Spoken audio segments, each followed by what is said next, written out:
with some bad news and some good news. Bad news first.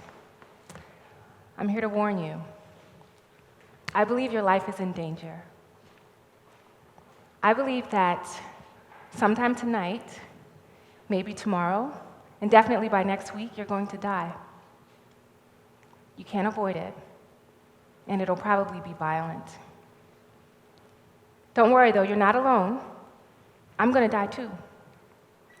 The difference between you and me is that I'm going to die peacefully.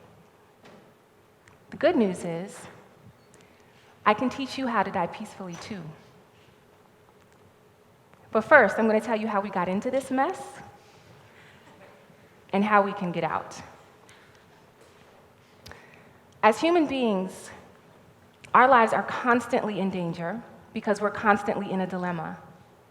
We are hardwired to avoid pain, separations, and challenges to our sense of self-worth. And yet, no matter what we do all day long, constantly, we are confronted with pain, separations, and challenges to our sense of self-worth. And this dilemma creates a tension in our soul, a kind of dis-ease, that we have to navigate over and over again, and we're not really that good at it. It's kind of like how this internal struggle is like the precipice for even war. But there's a solution. We can fix it. The way to address this dilemma is to learn to reorient our understanding of how life really works. This means rereading dynamically the life events that trigger the dilemma over and over again. Now, reading differently and dynamically, that's what I do. As Rob said, I am a sociocultural literacist. I collect life stories of people inside of schools and outside of schools, and I interpret the ways that people read, write, and talk about their identities and their experiences. Now, I've been doing this for over 10 years, and my work has always been implicitly based on a fundamental idea that I never thought to question, and I bet you would never question it either. It's that life precedes death. So that we're doing this. We experience a birth, we experience a life, and we experience a death. But actually, this isn't true. That's not what we're doing. The presence of our dilemma precludes this configuration. The presence of our dilemma means that we're experiencing more pain and more disorder than we acknowledge. So actually, the truth is death precedes life. The quality of our deaths determines the quality of our life. If we can learn to die peacefully, we can learn to live peacefully. Now, I stumbled upon this idea a few years ago when I was going through a particular struggle. A lot of people in my immediate family were dying, and they were dying back to back to back, and they weren't old. And I didn't know how to handle my grief, my sense of loss. The dilemma in me was being triggered over and over again, and it created an amazing sense of dis-ease. So I went back to my research, which is my safe space, and I poured over thousands and thousands of hours of stories that I'd collected over the years.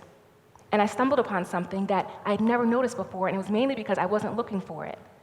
And it is that people use the language of death and grief and loss, whether they're talking about failing a class, breaking up with somebody, getting a scary diagnosis, or burying a loved one. And I figured it out. Since language is a sociocognitive signifier, we have to pay attention. What we speak is what we think, and what we think is what we believe. And if we think and believe in our souls that we're experiencing death, then we are, in effect, experiencing death all day long. We are dying 1,000 deaths. So I got excited. I know you wouldn't think that you'd get excited about that, but I got really excited. So I went back to my data to find out the types of death we're dying as we live, and I found them. We are dying 4 types of death. Now, if you read this scale, the deaths decrease in frequency from left to right, and they decrease in intensity from right to left. We'll start with the left. There's something called everyday deaths. Everyday deaths are the most common types of deaths that we die. They are plentiful. They're microaggressive. They're developmentally sensitive. That means the types of everyday deaths you die at 10 don't really bother you at 30, but they grow with you. So here's some examples. An everyday death is when you're in a meeting and your boss calls on you to expound upon a point, maybe on a project, but you have no idea what she's talking about. You die a little death. Another everyday death is when the guy that you really, really like, he doesn't call you, he doesn't return your texts. Another everyday death is when you get a rejection letter, the 5th one you didn't get into any of the graduate schools you applied to. Then there are someday deaths. These are more altering, they're a little bit more intense. They are definitely based in relationships. So a someday death happens to everybody someday. It's when you have a falling out with your best friend, you stop talking. It's when you have a screaming match with your mother, you get all anxious and upset. It's when you end a relationship that you really thought was going to go the distance with somebody that you really cared about. Then there's the any day death. Now these are more traumatic. We're getting closer to the end of the scale here. An any day death has this lead up. They have these markers that tell you that they're coming, but they're still so traumatic that it doesn't matter. They always feel like a shock. So an any day death is, for example, when you have to bury your grandfather. An any day death happens when, for example, you have to file for bankruptcy because you lost your job, or when your husband walks out on you and you have to file for divorce. It's when you get a scary diagnosis. That's an any day death.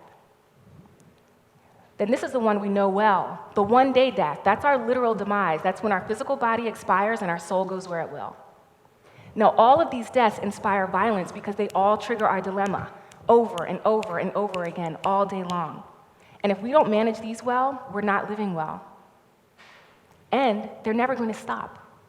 We will never stop dying as we live. So what are we going to do? The key is to die peacefully. It's to become highly literate at dying peacefully. And I'm going to teach you how to do it.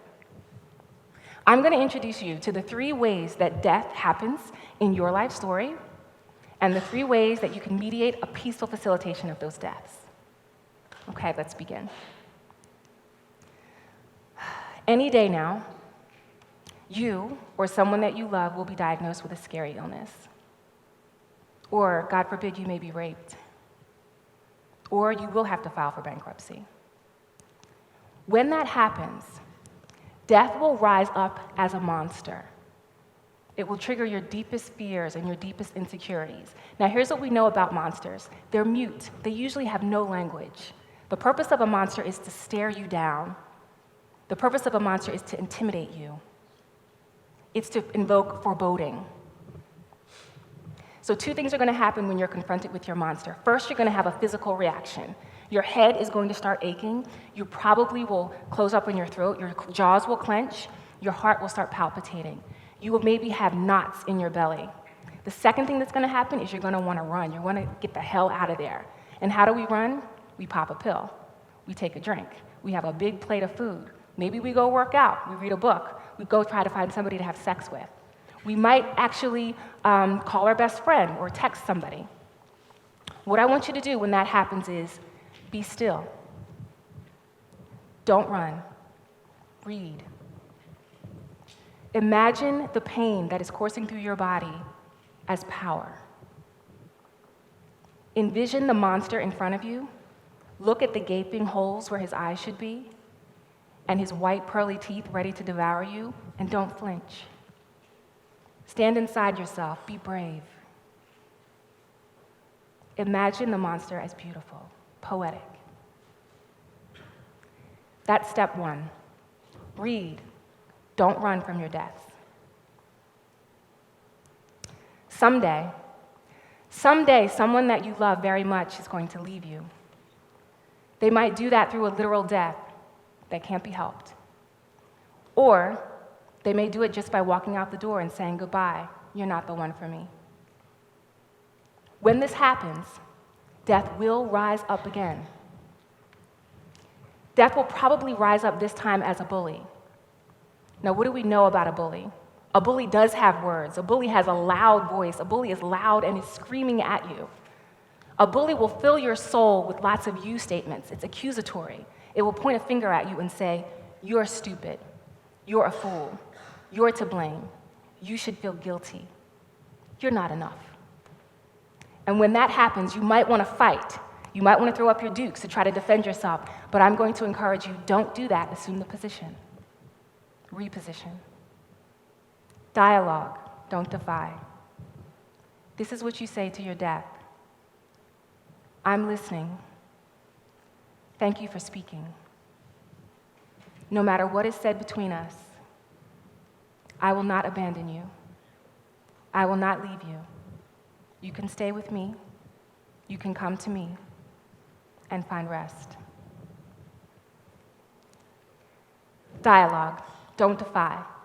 When you dialogue with your death this way, you are practicing unconditional love in the face of your terror. And then every single day, you'll experience these microaggressive deaths, these little ways that death will chip at you. The guy won't call, the girl won't accept your date, you won't get into graduate school, you'll have to do some public speaking. When those experiences happen, death will rise up again. If you're the root of gossip, for example, if you're not good enough, if you're too much of something or too little of something else, maybe you're too tall, too fat, maybe you're not smart enough, not athletic enough, death will rise up as a tempter. A tempter is not mute or dark. A tempter is not screaming at you, it's not a bully. A tempter has a completely different configuration. A tempter whispers. A tempter whispers and tells you and reveals your deepest inadequacies, all of the things that you think you're hiding, all of the things you don't want anyone to see, all of the ways that you don't feel good enough. And the tempter will whisper to you, and it will invoke lots of maybe statements into your soul. The tempter will say, maybe you're not good enough. Maybe you'll never win. Maybe you should just quit. And when this happens, if you're tired, you probably will want to give up, but I'm going to encourage you, don't do that either. Assume the position. Come back. But assume the position and continue the dialogue from a space of authority. And say to your death, I hear you. Thank you for listening. Thank you for speaking. And now I am going to chart a new course because I am in control here. I'm the boss. I'm not going to leave you or abandon you. Get behind me. Follow. When you do this, when you write and you don't relinquish your power to the death that tries to terrify you, you are authoring your own life story with power and with faith. Now, incrementally, each of these parts of the practice work in about 60 seconds. That's good news. That means that we can die peacefully all day long, as little or as much as we want, without any inclinations for rushing. Now, why does this work? Dying peacefully works because it enables us to practice dying with courage, to walk in unconditional love, and to author our own life stories, no matter what happens, no matter what comes. So instead of asking each other, how you doing? We should be asking each other, how you dying? Are you dying with courage, with unconditional love, with authority? I encourage you to become highly literate at dying peacefully so that you can go further and live the life of your dreams. Thank you.